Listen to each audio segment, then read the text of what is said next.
leverage their white privilege and get involved in making sure that they create balance within the scales right now. And I think that any white person that becomes part of that guilty party, because once you know, it's that what we call it, white guilt. It's just white people that's conscious. Once a white person is conscious, and once a white person gains that white guilt, in order to alleviate that, they have to do some sort of works that create balance. And one way that they can do that is start to leverage their white privilege, their white power within society. And there's no blueprint to saying, oh, you can do step one, step two, step three, step four. Maybe there should be. There is ways. You should make the blueprint. You coming out with the 19 keys. Maybe you should make the blueprint. All right, I'll put it in the book then. For blueprint one, for breaking white privilege. Like I say, black business. Black business is one of the most revolutionary things. Economics is warfare. There's a few things as a white man will never teach the black man, and one of them is the science of business. The science of business. Creating value in the world to create that structure of wealth. And so, like, I tell this story about when this white lady, I went into this store. It was like a jewelry shop, and this white lady said that how come we can't just be one big family? You know what I mean? How come we can't just have that utopian sense with each other? And I told her, I said, family and friends is an action word. It's based upon the people who invest into you and the people that you invest in. And so, let me set this down. I'm setting my phone down because we're on YouTube Live right now. Family and friends are those who invest into you. And if you look at the wealth gap in this country right now, it means that white people haven't invested in black people at all because we are at 0%. Maybe we at 0.1%. And that means that we can't be one big family, until that action of what it means to be a family is actually there. We can't just adapt an idea on something that doesn't have an action behind it. And so when you look at maybe when black people have 50% of wealth owned in this country, maybe 20 or 30%, then you can judge and be like, my God, things are getting better in America. Like, I'm not going to judge it based off a white person's temperament towards me. But that's not something that can happen overnight. No, but that's the thing. If you dedicate your life to balancing those scales, like, there's nothing, we can't bridge a wealth gap in a year. That's something that you say, okay, I'm going to dedicate my life the same way a black person has to dedicate their life towards bridging that wealth gap in the next 10, 20, 30 years, then part of your plan actually as well should be the same so that your children will grow up in the world to where they're part of that plan as well. Because if you think that we are all part of this one human family, then why would you have children based upon a system of values that goes within the same direction to where you create a bigger wealth gap? Why wouldn't you grow them up with the ideas that, hey, that black person is just like you. You should have that same idea instilled in you that they do in order to get them people to a higher plateau, because that only gets us to freedom, justice, and equality. So if a white person is not engaged in using their white privilege in a manner that is building and bridging those gaps that exist, that is part of destroying the systematic oppressions that exist, then they're not living their best life in order to create freedom, justice, and equality to where we can qualify them as not being racist anymore.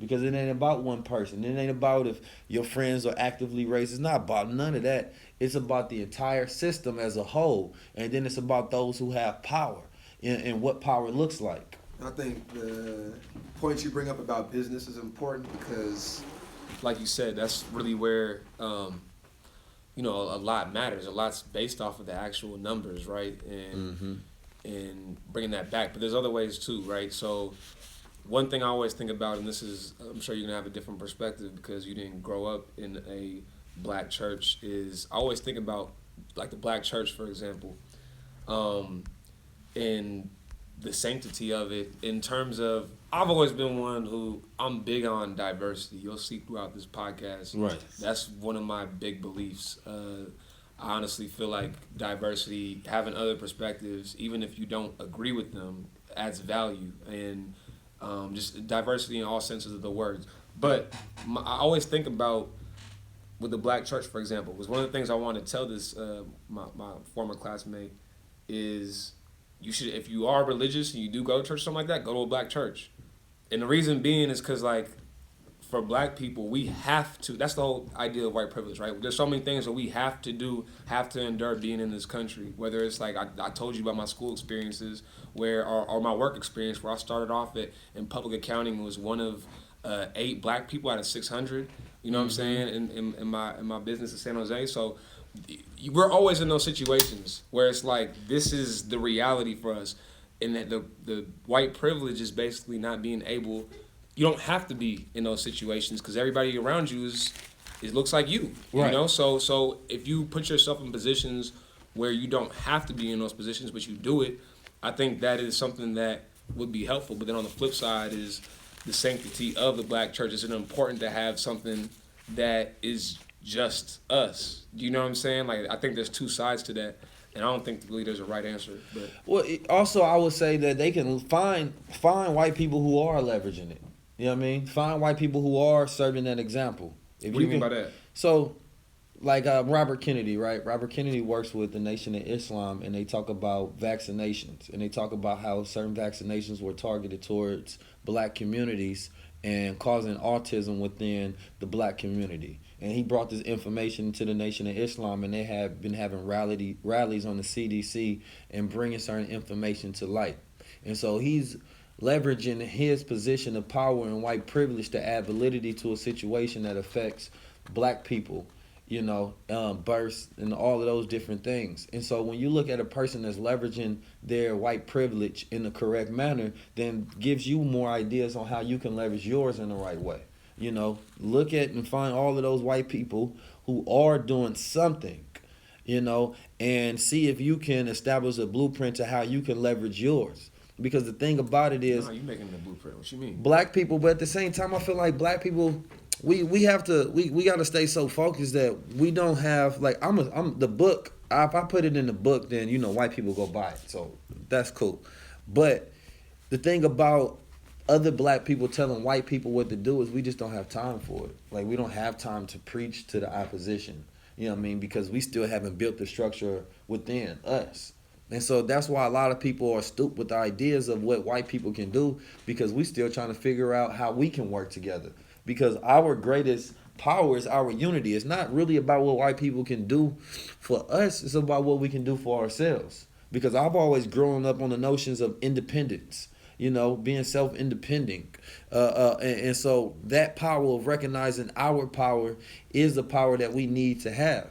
And a lot of times the best thing that white people can do is gather your own fucking people and get the fuck out of our way while we trying to move and progress. Because if we were just left alone to progress further and further without all of the systematic oppression and the things of the nature that are set up for us to fail, then we will gain a lot more latitude within this world. And so it's really about them looking inward, looking in their communities and figuring out all of the things and that their people are doing that we don't even know about. Like, they need to turn around and do some research. Yeah, it's going to be hard. Like, you being guilty and you having that filter to guilty, I think that a lot of times they like to turn that into empathy towards their conscience. I don't have any empathy towards white guilt. I can be empathetic to understanding it, but I don't have any sympathy for it is the word I meant. I don't have any sympathy for it. Because they're supposed to have that until they alleviate that guilt by action. So you need to work off that guilt. And if you can't work off that guilt, then you need to stay guilty, and it needs to stay pressed upon your mind until you actually do something with that guilt. Because guilt is conscious. Or that guilt for celebrating Thanksgiving or the 4th of July or anything, or in any situation. Yeah, it's so much guilt, man. So much guilt, man. Is there anything you're guilty about? Oh yeah, I'm not at the highest latitude of my potential. There are certain things that when I look at myself in the third person, Jabril Fuad Muhammad, 19 What's keys, Fuad, the bearer of light, bearer of good news, light. There's so many things that I can do to make myself a better person, and there's so many more disciplines that I can learn. There's things that I wanted to better myself when it comes to being a procrastinator towards tasks. Just human development. I'm guilty at not being the best version of myself every day. I'm guilty at not clarify my intentions when it comes to finding a wife, so that I can find that woman, that helper, that and stabilize my movement to be Here a we better go. leader. Every podcast, let's find Jabril a girlfriend. Stop it. Let's find Jabril a girlfriend. Let's do it. I gotta find me a wife. You know what I'm saying? I ain't trying to play with her. I'm trying to build with her. So you just trying to go straight to wife? Well, no, we ain't going straight to wife. Okay, there has to be a season of growing. You know, we definitely got to be friends. I just don't like I feel like we're gonna submit applications. Girlfriends don't exist. Like, girlfriends is fake. And I'm gonna hold on before we get to this point, right? Because I believe you just leasing when you got a girlfriend. You know, you're leasing. Like, you think about a car, right? You're leasing a car. You think about a house that you're not trying to buy or own. And when you're talking about owning a house, then you're adding value to it. You're making sure that the value appreciates. You're taking care of it in a different manner because you're planning on having this house forever. You know, when you leasing something, sometimes you'll punch a hole in the wall. You'll leave it any kind of way. You know what I mean? Because you don't plan on being in this house and building with it forever. You know, this is going to be here until this lease ends, and then I move on to another one. And so when I say, I don't mean it in the disrespectful manner. I mean it in my philosophical thought process towards relationships and girlfriends, is that I see one person post up a girlfriend or a boyfriend one week and they in love. It's beautiful. It's shining love, and they in that honeymoon phase. For those of y'all can't see on the podcast, listening to the radio airwaves, Jabril is just cheesing right now, talking about this love. I love it's the love. Best thing in the. You know what I'm saying? That new love be looking so good. It be looking like, damn, they out here doing it. And then the next week, all of the pictures are erased, and it went away, and it's gone. Something happened. The foundations of what we set up and what we look for to create our relationships is what's failed in the first place. So when they based off finding just the best personality, just the person that you're attracted to lustfully, you know, I think that we are looking for the wrong attachments to build with. We're not looking for the deeper. When you look for the deeper, you're gonna find if you living in the best house in the world, why the hell wouldn't you want to own it? But if you living in an okay situation, you're like, I don't care. I can always find something better. I want to go travel and get away from this for a while. But if you got the best, if you take your time to find the best house in the world, the best property, you're going to make sure that this stays within your life forever. No matter how far you travel, you're going to want to come back to this place. No, I'm going to make sure I invest all my energy into making sure I can keep this. Because for me, this is part of what I consider to be the greatest piece of paradise on the planet Earth. And so I think that the reasons why you get one apartment, it may be because of proximity. The reason you get one girl may be because of proximity. But it's not because that you have found somebody that really fulfills you internally and that can help you build for the rest of your life. So that's why I say, you know, a lot of times boyfriend and girlfriends don't matter.